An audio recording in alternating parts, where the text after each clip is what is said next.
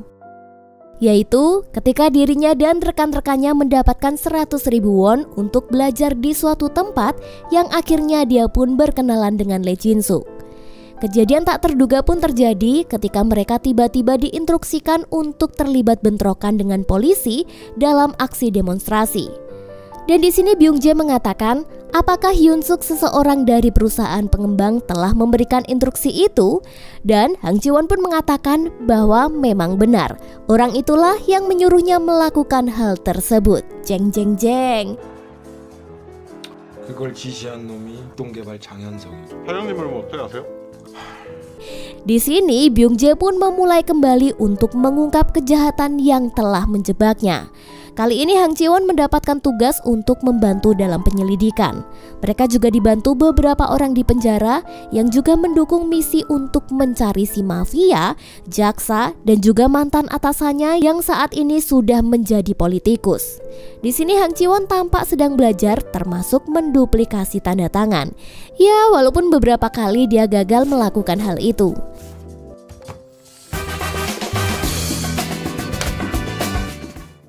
Dalam persidangan terakhir, Hang Ji-won dinyatakan tidak bersalah dalam kasus penipuan. 사기죄가 성립하지 않는다. 무죄를 선고한다. Hang Ji-won kemudian bertemu dengan Byung Jae untuk mengucapkan terima kasih atas bantuannya.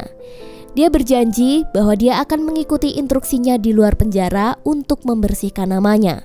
Byung Jae pun memberikan daftar nomor telepon dari saksi-saksi yang pernah memberikan kesaksian palsu terhadapnya. Setelah mendapatkan kebebasannya dari penjara, Hang Ji-won bertemu kembali dengan teman-teman yang sebelumnya berhubungan dengan Lee Jin-suk.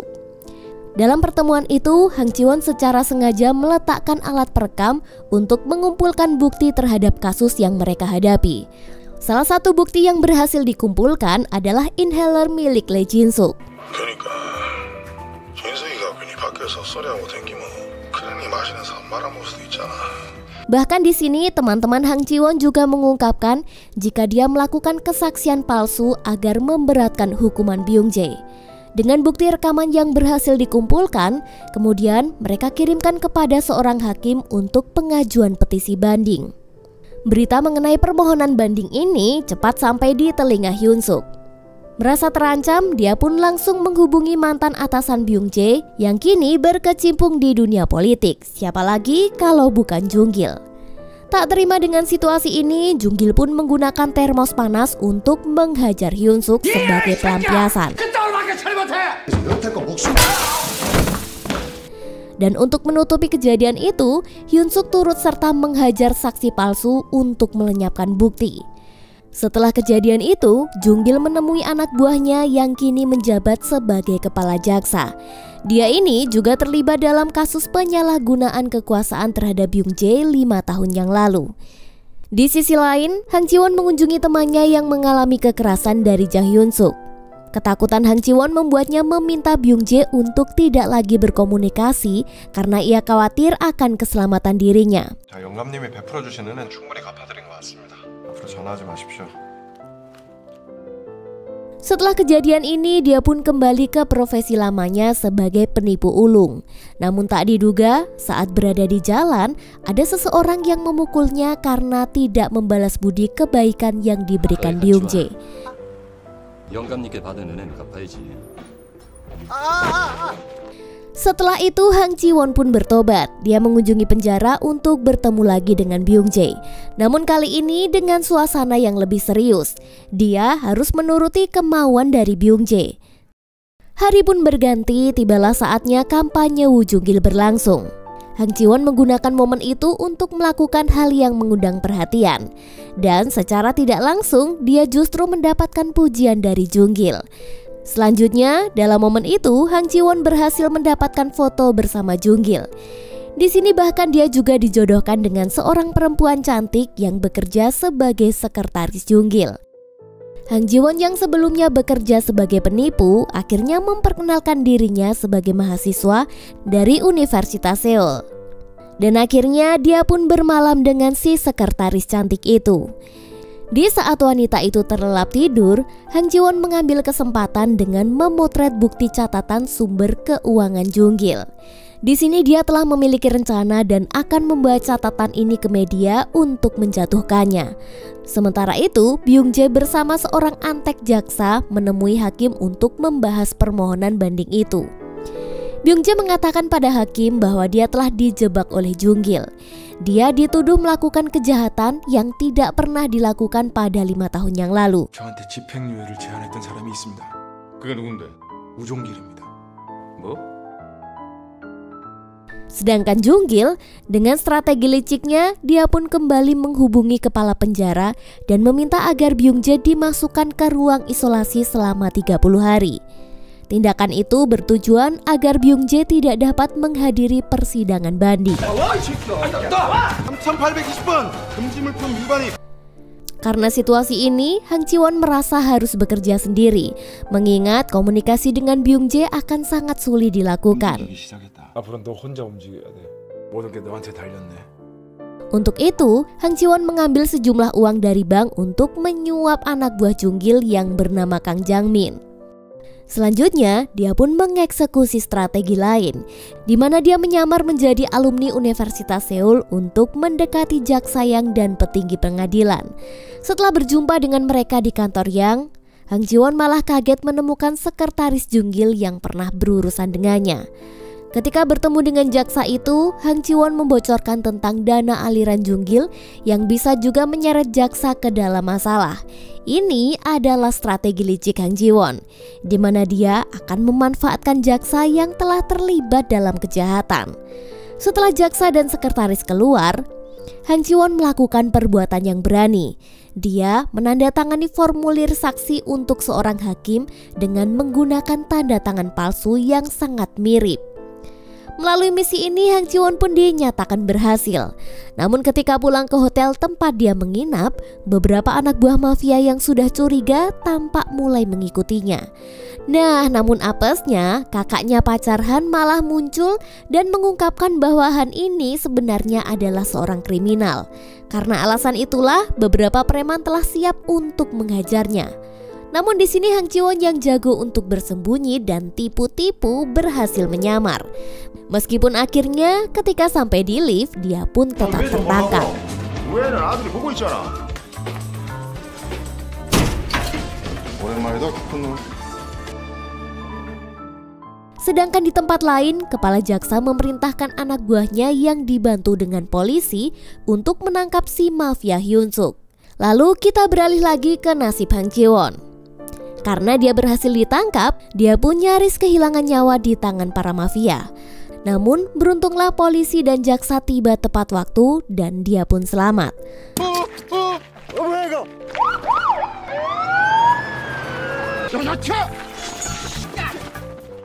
Akan tetapi, identitas Hang Ji-won sebagai seorang kriminal akhirnya terungkap oleh kepala jaksa saat dia sedang diinterogasi.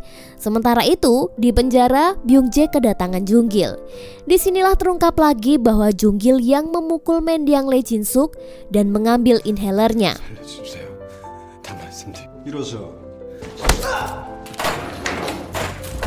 Anak buah Junggil yang bernama Jang Nim menjadi saksi atas perbuatan kejahatan itu. Di lain hari, persidangan banding pun akan dilakukan. Namun ketika Byung Jae akan berangkat ke tempat persidangan, dia justru sengaja ditinggalkan di lorong penjara. Namun tanpa diduga, orang yang selama ini membantu Byung Jae tiba-tiba menusuk dirinya hingga terjatuh.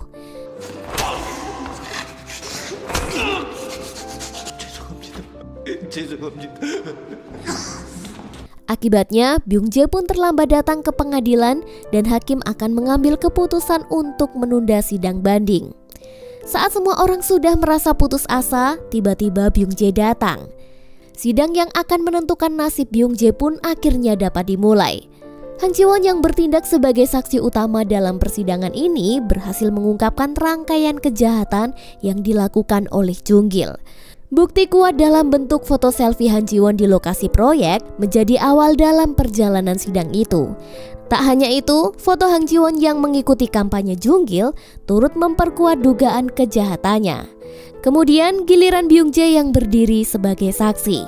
Dengan berani, dia mengungkapkan bahwa Junggil adalah pelaku di balik pembunuhan mendiang Lee Jin-suk. Sebuah pengakuan ini langsung menghebohkan ruang sidang. Bukti dan kesaksian yang disampaikan dengan jelas juga didukung oleh data yang kuat. Situasi pun menjadi semakin panas di persidangan ketika bukti-bukti ditampilkan oleh Byung-jae. Karena hal itulah Junggil kehilangan kendali di dalam ruang sidang. 계좌로 입금될 기다. 스스로 증거를 은폐했다고 자백했습니다. 개새끼야! 내가 누군지 몰라! Dengan bukti yang kuat itu, hakim akhirnya memutuskan untuk membebaskan Byung-jae dari semua tuduhan. Di akhir film, kini Byung-jae mendapatkan kebebasannya kembali. Dan di momen saat pembebasan, dia pun dijemput oleh Hang Ji-won. Dan film pun tamat. Bentar-bentar, kita harus pantun dulu ya guys. Bilangnya setia, ternyata buaya. Selamat menjalankan puasa yang kuat ya.